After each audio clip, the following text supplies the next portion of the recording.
ये तो मेरे स्वामी की निशानी है। तो क्या सचमुच यहाँ कोई है? भाई, जो मेरे प्रभु की कथा मुझे सुना रहे थे, वो मेरे सामने प्रकट क्यों नहीं होते? अब दिखाई देने वाली या ना दिखाई देने वाली योनि के प्राणी हैं। अब कोई देवता है या मानव, जो भी मेरे स्वामी का संदेशा लेकर आए हैं, वो कृपा करके मुझे दर्शन दे। माता, मैं ही प्रभु श्री राम का संदेशा लेकर आया हूं।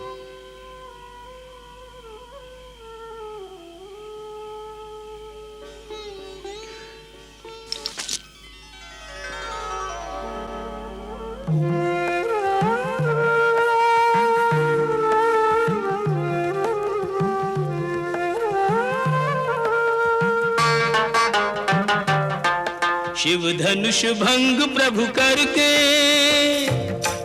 ले आए सीता वर के। शिव धनुष भंग प्रभु करके ले आए सीता वर के। घर त्याग भय वनवासी पित की आज्ञा सिर धर के। लखन सियाले संग लखन सियाले संग छोड़ी रजधानी। राम कहानी सुनो रे राम कहानी। राम कहानी सुनो रे राम कहानी। श्री राम जय राम जय जय राम। श्री राम जय राम जय जय राम।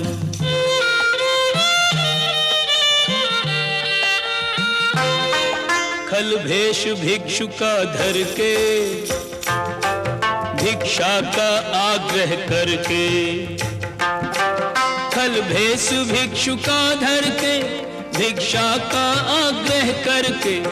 उस जनक सुता सीता को छलबल से ले गया हर के। बड़ा दुख पावे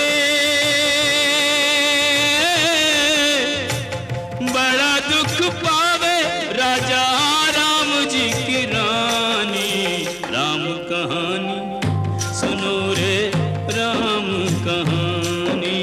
राम कहानी सुनो रे राम कहानी।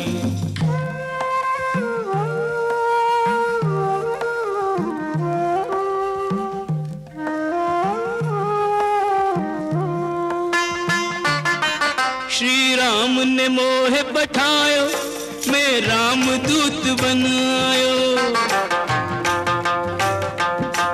श्री राम ने मोह पठायो मैं राम दूत बनायो। सीता माँ की सेवा में रघुवर को संदेशा लायो और संग लायो और संग लायो प्रभु मुद्रिका निशानी।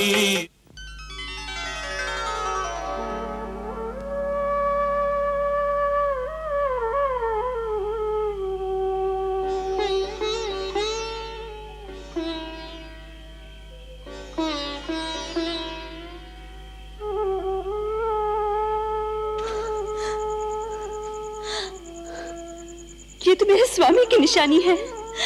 तो क्या सचमुच यहाँ कोई है? भाई, जो मेरे प्रभु की कथा मुझे सुना रहे थे, वो मेरे सामने प्रकट क्यों नहीं होते? अब दिखाई देने वाली या ना दिखाई देने वाली योनि के प्राणी हैं। अब कोई देवता है या मानव, जो भी मेरे स्वामी का संदेशा लेकर आए हैं, वो कृपा करके मुझे दर्शन दे। माता, मैं ही प्रभु श्री राम का संदेशा लेकर आया हूं।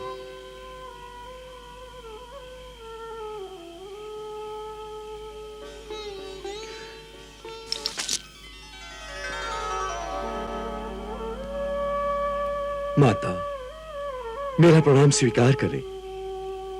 मैं पवन पुत्र हनुमान श्री राम प्रभु का एक सेवक हूं।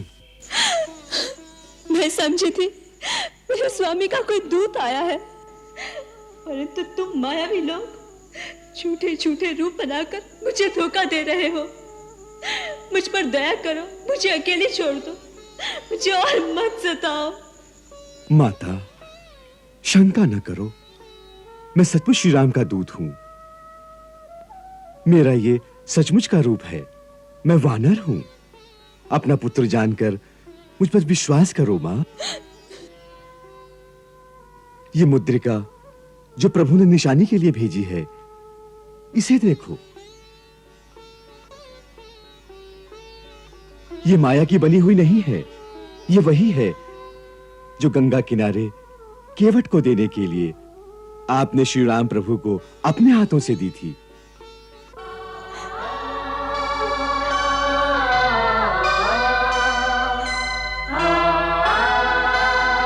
आपको विश्वास दिलाने के लिए मैं एक और गुप्त बात बताता हूं, जो मैंने स्वयं श्री राम के मुंह से सुनी है। आपने रावण के विमान में जाते हुए अपने कुछ आभूषण साड़ी के पल्लू में बांधकर एक पर्वत पर फेंके थे ना? हाँ। वही आभूषण ऋषिमुख पर्वत पर बैठे वानर नरेश सुग्रीव और उनके मंत्रियों के सामने गिरे। जब महाराज सुग्रीव और श्री राम की मित्रता हुई, तो सुग्रीव ने जब वही आभूषण प्रभु को दिखाए, उन आभूषणों को देखकर उनकी आंखें भर आईं। और साड़ी के पल्लू को देखकर तो वे विह्वल उठे और उसे पकड़कर कहने लगे, जब मैं सोता था तो सीता इसी पल्लू से मुझे पंखा करती थी। जब प्रातः संध्या वंदन से उठता था तो वो यही पल्लू मेरे चरणों में रखकर मेरी चरण रज लेती थी। मुझे ये सब याद है क्या? हाँ माता, सब याद है। वो दिन रात आपकी याद में ही खोए रहते हैं। फिर उन्होंने आज तक मेरी सुधि क्यों नहीं ली? क्यों भुला दिया अपनी दासी को? ये नहीं सोचते कि मेरा एक एक दिन किस प्रकार बीत रहा होगा। न वो आए, न ही मुझे मृत्यु आई। मेरे किस दोष का दंड मुझे मिल रहा है? उस दिन लक्ष्मण की बात तो मानकर मैंने उसे जो अपशब्द कहे थे, क्या उसी कारण उन्होंने मेरा त्याग कर दिया है? तात, उनसे कहो कि मैं लक्ष्मण से भी क्षमा मांगती हूँ। मैं उनसे भी क्षमा मांगती हूँ। वो तो सब पर दया करते हैं, तो मेरी भूल क्यों क्षमा नहीं करते? मेरी भूल क्यों क्षमा नहीं करते? भैंस नरक से उद्धार क्यों नहीं करते? माता, माता, यदि उन्हें पता होता कि आप यहां हैं, तो आज तक उन्होंने इस नरक को विध्वंस कर दिया होता और आपको मुक्त कराकर ले गए होते। परंतु वे तो आपकी खोज में वन वन भटकते हुए वानर देश किष्किंधा तक पहुंचे। जब उनकी मित्रता महाराज सुग्रीव से हुई, तो उनकी सहायता से आपकी खोज आरंभ हुई। इस समय सहस्त्रों वानर पूर्व पश्चिम उत्तर दक्षिण चारों दिशाओं में आपकी खोज कर रहे हैं। यह तो मेरा सौभाग्य है कि सर्वप्रथम आपके दर्शन मुझे हुए हैं। माता, रघुवीर को जब पता चलेगा कि आप सकुशल लंकापुरी में हैं, तो निश्चय कीजिए उन्हें यहां आने में तनिक भी देर नहीं लगेगी। अब कोई भी बाधा उनका रास्ता नहीं रोक सकेगी।